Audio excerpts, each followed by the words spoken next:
Alright, got our Lexus 330. They approved the diag for the misfire, so we're about to get into it. Man, these valve covers are leaking bad, boy. So here's the condition of our spark plugs. That's cylinder 1, that's cylinder 3, and that's cylinder 5. Alright, so got the gauge set up. Gonna go ahead and run our compression test on cylinder 3. Alright, so we're at about maybe like 80, 90 PSI on that, so not that great. So that was cylinder 3, so we're gonna do 1 and 5.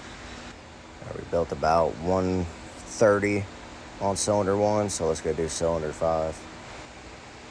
So we only built up to like 50 pretty much on cylinder 5, which is crazy. I did these tests on Friday, and cylinder 3 had about the same, about 80, 90.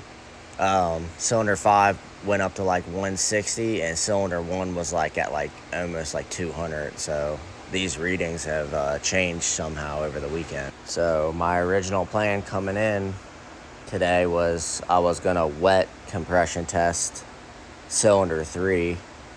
So I guess I'm still just gonna go ahead and do that, even though these readings are different. Alright, regardless of what's going on, my compression definitely improved on cylinder 3 by adding a little bit of oil. So we're at about 120, where we were at 80 before. So there's our compression specs. So 145 is the minimum pressure, but you shouldn't have a difference between 15. So, alright, so I got this back together. I went ahead and swapped cylinder 3's plug to cylinder 1 and coil to cylinder 5. And that misfire moved the cylinder 5, which was this coil. So I put this coil and was able to sneak it out and put it on cylinder 6, and the misfire followed it to cylinder 6. So we had one of these laying around. I put a coil in it, clear the codes, and this thing's running fine now. So I think the wet compression test helped that cylinder, because the cylinder wasn't burning the fuel and the fuel was washing away the oil.